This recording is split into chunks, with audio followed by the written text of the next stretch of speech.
Sveiki bičiuliai, Oktavos orkestro plokštelė buvo mano pirmoji paties savarankiškai nupirkta plokštelė. Ja aš pirkau 1973 metų rugpjūčio 23 dieną Kaune, Laisvės alėjoje, kur buvo tuo metu plokštelių parduotuvė. Melodijos plokštelių parduotuvė, kitokių tada nebuvo plokštelių parduotuvė išskyrus Melodiją. Nupirkęs plokštelę, aš ją nusinešęs pas kaimyną paklausiau, nes neturėjau jokio grotuvo, kurio galėčiau plokštelę klausyti. Todėl tų pačių metų rudenį dar kartą nuvažiavau į Kauną ir Vajentorge, taip pat Laisvės alėjoje, nusipirkau patį pigiausią tuo metu patefoną Concert M. Štai toksai buvo. Tik aš nudažiau kraštus, žydras spalva, nes buvo labai bjauriai atrodė, čia ne tas, kurį aš turėjau, bet prieš keletą metų įsigytas yra šitas patefonas. Jį galima buvo naudoti tik prijungus prie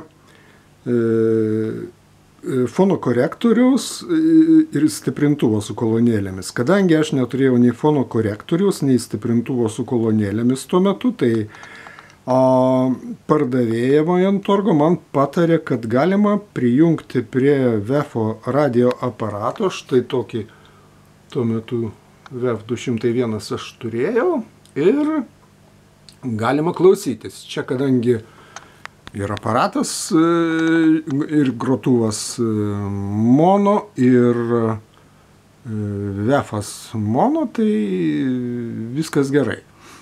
Ir tada aš iš tikrųjų nusipirkęs šitą grotuvą,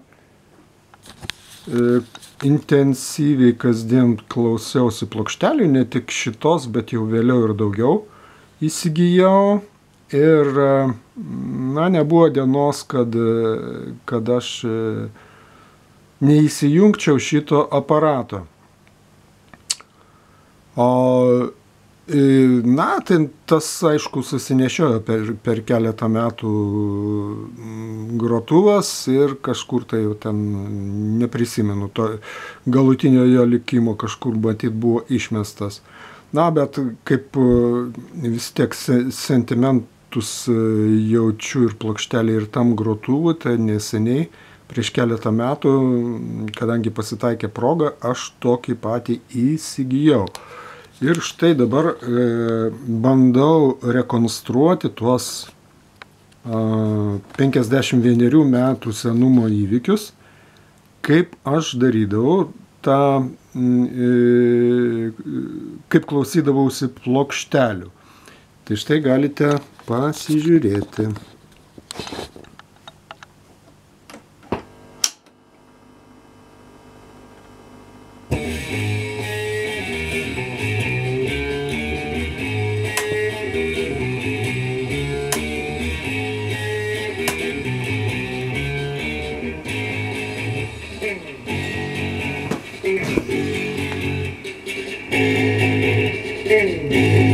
Walking down the